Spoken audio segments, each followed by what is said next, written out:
mag-add ng email sa ating Facebook account.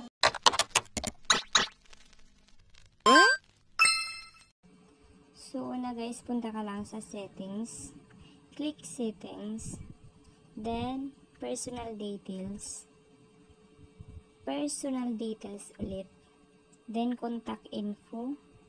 Then, kung nakikita nyo, walang email nakalagay, kundi puro cellphone number lang. Ngayon, i-click mo lang itong add new contact.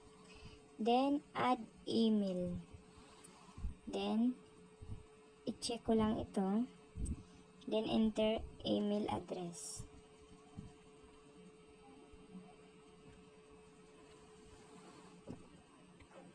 Ayan, itong email na ilalagay ko. Then, i-click mo lang ang next.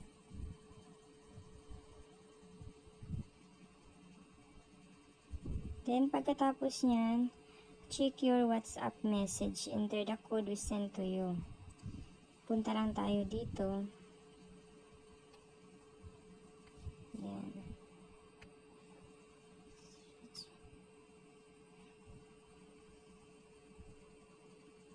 Kailangan lang nating mag-switch.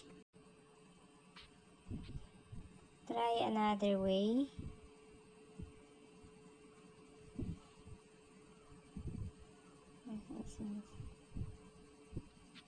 So, itong number na to, dito siya nag-send ng code. So, gawa lang tayo dito ng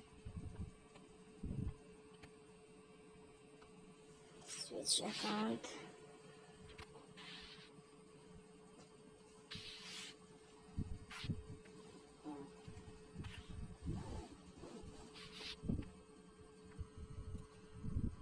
I-resend lang natin ulit.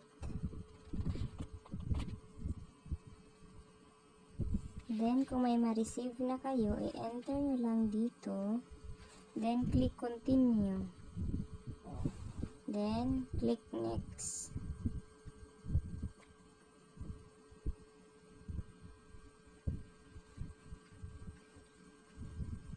Enter confirmation code. So, punta tayo sa email. Confirmation email. I-copy lang natin itong code number. Then, back sa Facebook. Enter, copy, paste. Then, click next.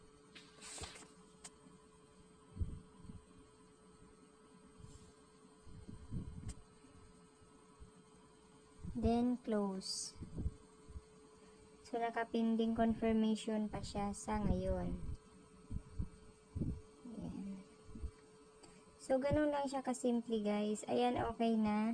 Ay, hindi pa rin pala. Ganyan lang siya guys. So, okay na yan. Nakapaglagay na tayo ng email.